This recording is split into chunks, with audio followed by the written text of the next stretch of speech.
अभी ये जो क्वेश्चन है guys, find the effective resistance in the given circuit between points A and B.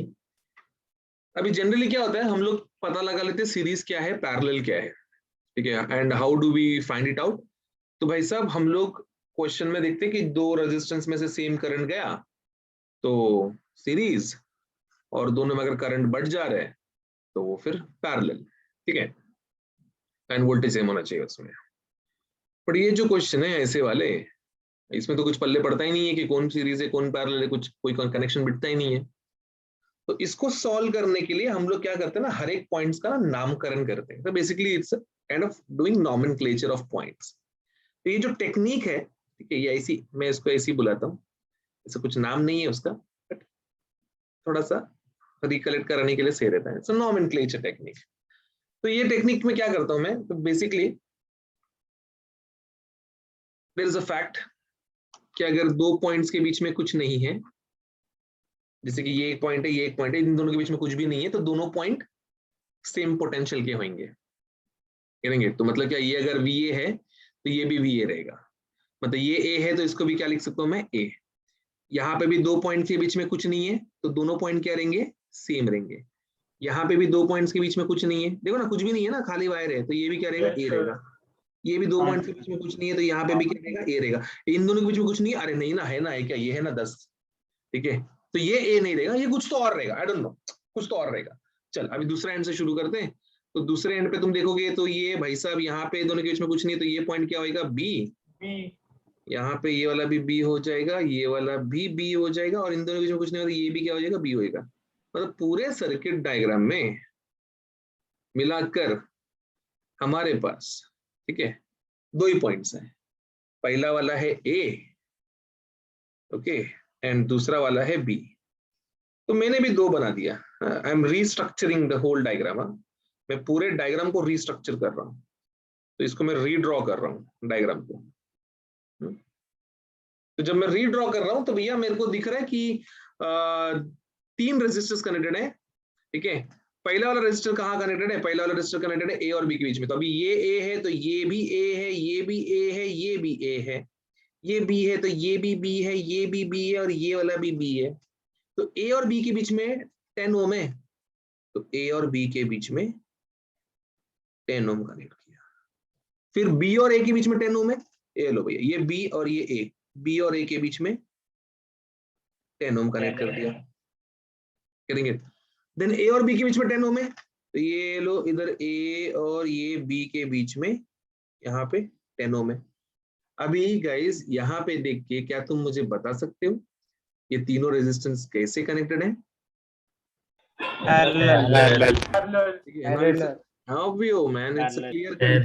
Clearly दिख रहा है कि भाई तीनों के तीनों जो है they are connected in parallel, समझा?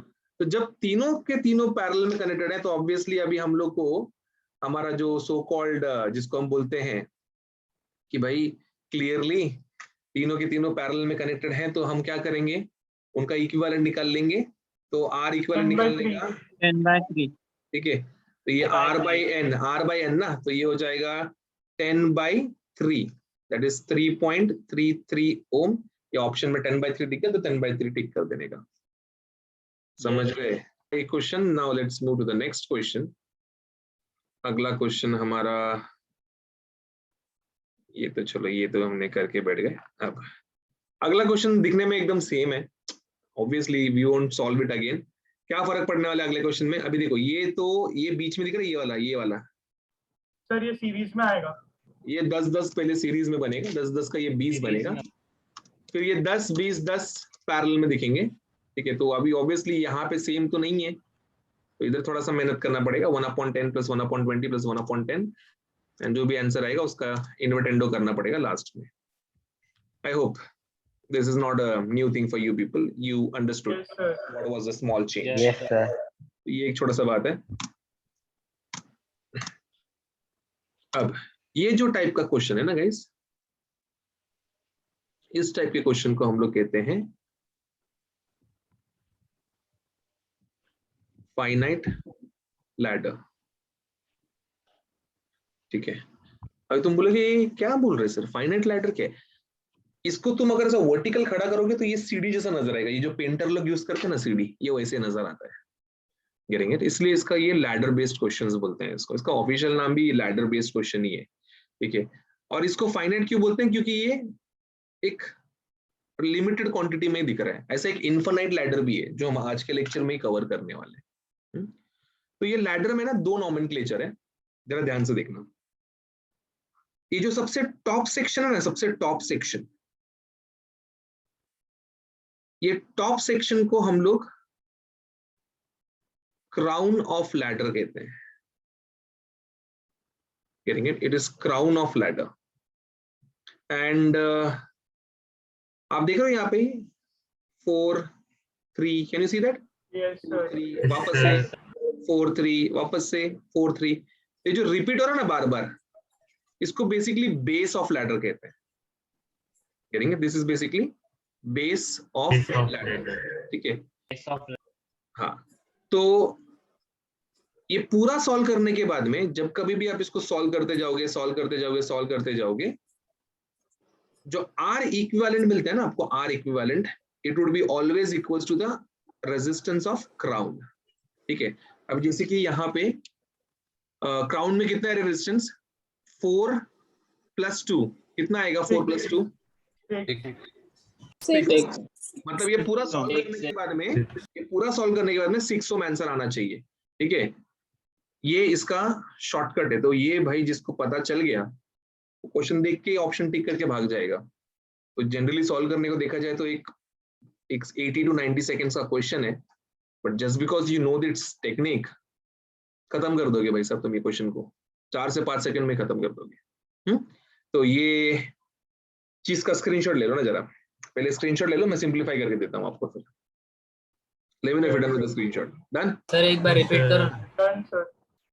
मैंने ये बोला कि लैडर वाले क्वेश्चन में resultant equivalent RAB would be always equals to the resistance of the crown of the ladder। तो जो भी क्राउन का रेजिस्टेंस रहेगा वही उसका अल्टीमेट सिंप्लीफिकेशन वाला रेजिस्टेंस रहेगा। और अभी वो सॉल्व करके दिखाने वाला हूँ कैसे होता है। सर मतलब लैडर कितना बड़ा है वो बाकी के वैल्यूज क्या उससे कुछ फर्क नहीं पड़ता? अगर बेस रिपीटिंग वाले बेस है तो आपको हमेशा क्राउन का वैल्यू ही मिलने वाला है। The base has to repeat, that is the main condition. The base should be identical all the time, तभी उसको लैडर बोलेंगे ना हम लोग। हाँ, वो 4 ओम आइडेंटिकल नहीं होता तो चलेगा ना? ऊपर क्या बोल रहे 4 हैं? ओम आइडेंटिकल, वो ऊपर जो 4 ओम की सेम है वो नहीं सेम होता तो चलेगा ना? क्राउन कुछ भी अलग रहने दे, क्राउन कुछ भी रहने दे, whatever may be the value of crown, base same होना चाहिए। ओके सर, ठीक है। सर सिर्फ बेस दो ही रजिस्टर बना सकते हैं क्या? 3 4 से चलते हैं क्या? 3 4 भी चलेगा। मैं अभी क्या मैक्स टू मैक्स तो 3 ही हो पाएगा, यहाँ पे कुछ आएगा हाँ 3 ही हो पाएगा। तो 3 रहेगा तो भी फर्क नहीं पड़ेगा, बट तीनों आइडेंटिकल होने चाहिए। फिर इन शॉर्ट आइडेंटिकल होने चाहिए, बस और कुछ नहीं। सर हाँ सर जब भी हम लोग ये इक्विवेलेंट रेजिस्टेंस निकालेंगे तो उसके अंदर क्राउन को काउंट करने का कि नहीं करने का? करना है ना, करना है ना। ये तो मैंने शॉर्टकट दिखा, सीधा शॉर्टकट सिखा दिया। अभी इसको कैसे आता है जस्टिफाई करके दिखाऊंगा, ठीक है। Let me start with the simplification first. तो सबसे पहले क्या दिखेगा हमको जब हम लोग को, अगर मैं तुम ये सिखाता नहीं तो तुम क्या करते? तुम बोलते कि सर ये दोनों सीरीज में आएंगे। Getting it? Yes, ये sir. 4 और ये 2 सीरीज में आएंगे, 4 और 2 क्या बन जाएंगे? यहाँ पे 6 बन जाएंगे। ठीक है। फिर ये 6 और 3 क्या होएगा? पैरेलल में आएगा ना? Yes, sir. 2 ohms हो जाएंगे। हाँ 6 और 3 दो पैरेलल रेजिस्टेंस को कैसे सॉल्व करते हैं हम लोग? 6 × 3 / 6 + 3, तो ये हो जाएगा 18/9, दैट इज 2 ओम। देखा वापस से बना ना, क्राउन बन गया ना वापस से वो। Yes, sir. फिर वापस से वो 4 और 2 क्या बनेगा? 6 बनेगा। 6 है। फिर 6 और 3 क्या बनेगा? 2 2 ohms। बनेगा। 4 और 2 6 बनेगा, 6 और 3 2 बनेगा, फिर लास्ट में अल्टीमेटली क्या बन गया दिख रहा है? आंसर 6 ओम। समझ रहे हैं? तो ये इसका जबरदस्त टेक्निक है जो अपने को एक बार पल्ले पड़ गया तो ये सब सर्किट हम लोग खड़े खड़े उड़ा देते हैं। तो स्क्रीनशॉट ले लेंगे, ये वाला पार्ट का स्क्रीनशॉट तो लिया था ना सबने? Yes, sir. देन उसके बाद इसका एक स्क्रीनशॉट लो।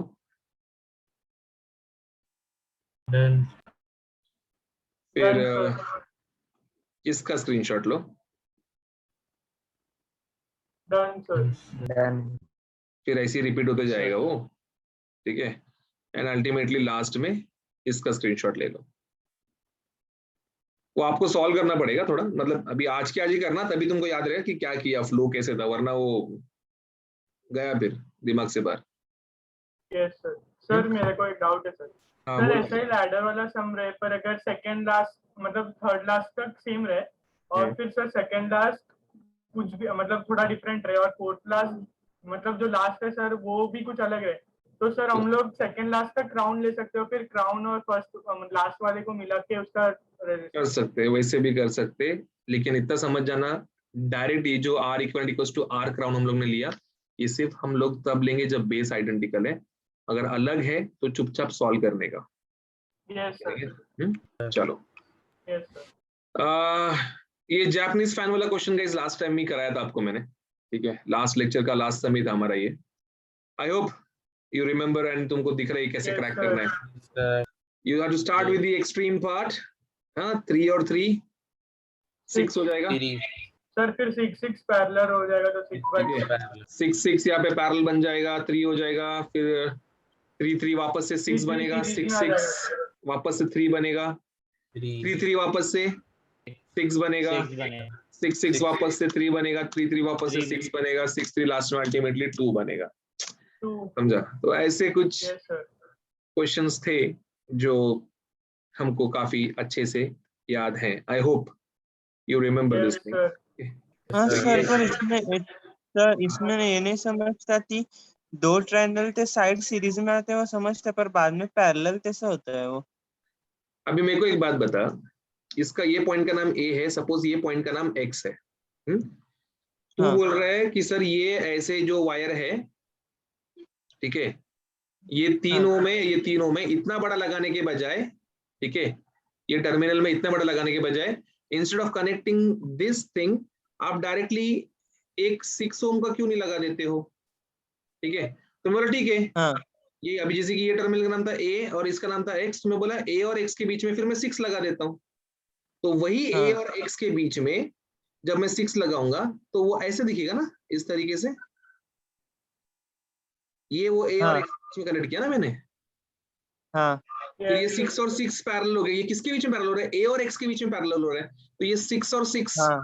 3 बनेगा, वो A और X के बीच में ही बनेगा ना। हाँ। हाँ सर। तो वो पॉइंट्स देखोगे आप, वो पॉइंट्स सिंप्लीफाई हो रहे हैं, ठीक है, देखो वो इसके बीच में 3 आया, फिर अभी यहाँ पे सॉल्व हो रहा है, तो आप देखेंगे ये 3 और 3 सॉल्व होके वापस से उन दोनों के बीच में कनेक्ट हो रहा है, एक टाइम पे 2 पॉइंट ही कनेक्ट होते जा रहे हैं हमेशा। समझा? हाँ सर।